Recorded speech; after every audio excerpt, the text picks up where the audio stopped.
Liberty was the first company to launch claim statistics in about 2006, and we really did that because we wanted to just show transparency to our customers in terms of what we pay and what we don't pay. So we see claim statistics as our only way of actually showing our customers that we commit to our promise, which is to pay all valid claims and make sure that they have the financial freedom they require when something bad happens in their lives. So this year is the first year that we actually moved to customer segments in line with our new operating model and just trying to get closer to our customers going forward. So the claim statistics help us to understand where there might be potential gaps in terms of our product offering, and it also sparks ideas on how we can actually fill those gaps in future with different solutions or offerings to those particular segments. I think in the past we used to be, as an industry, we used to be very guilty of just using a one-size-fits-all model when it comes to our solutions. And going forward, hopefully, this will help us to put appropriate solutions which are much more in tune with what that particular customer require in place. All right, so obviously your expected claims cost should increase with the size of your book. So we've been the largest writer of new risk business for 12 years in a row. So obviously our book is growing quite significantly. Associated with that, you should have an increase in your claims paid as well, because obviously more people are at risk. But at the same time, there's no linear formula there because your claims will deviate, say, plus 10% either way, and that's really the only driver. So there's nothing that concerns us. But it does show that we have actually increased our book size. We launched a new income protector, which was best of breed at that time, at the end of 2011, and our focus was very simple.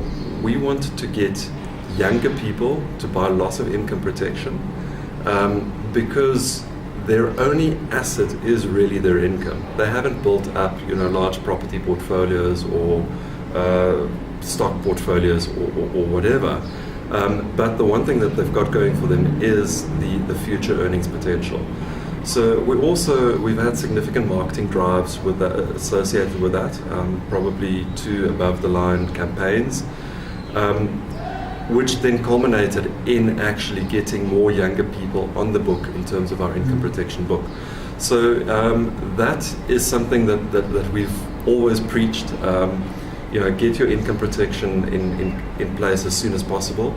But in fact, for young achievers, consider all of the risks, because cancer becomes quite a significant risk already in your early 30s.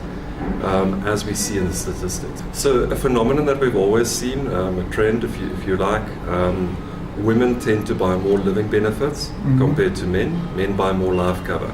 I guess you could say that is because of the old way of thinking that men are the breadwinners. I think that certainly still carries on. But if you think about it, a young father would probably take more responsibility for putting the life cover in place than a young mother would. There are still a large proportion of women who become stay-at-home mums, certainly for the first couple of years. And this is also the age group where you kind of start thinking about a family or just getting married or thinking about starting having children. So I wouldn't say that we've necessarily got a preference as to who should be buying the cover from us. I mean, the cover is appropriately priced based on the age group or the segment that we sell it to. Empty nesters generally buy life protection to leave a legacy, so they understand that they're getting towards I guess the end of their lives, and you want to leave something for your family and your children. Having said that, at the same time, young achievers, the cost of life insurance, especially in a level premium pattern, is so incredibly cheap compared to what you would get when you're in your 60s or 70s. So that is why we are big proponents of actually getting the cover in place early. It's a difficult one to say. I think we are seeing cancers becoming much more prevalent. Certainly in the last 5 years, I think every year we're seeing an increasing trend in the number of cancers on the book.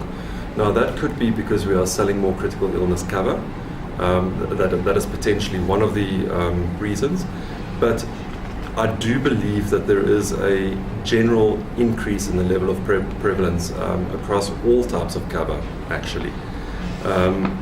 Don't know whether that will continue in years to come, but given our lifestyles and everything around us, I would be surprised if that sees a massive decrease in the next few years.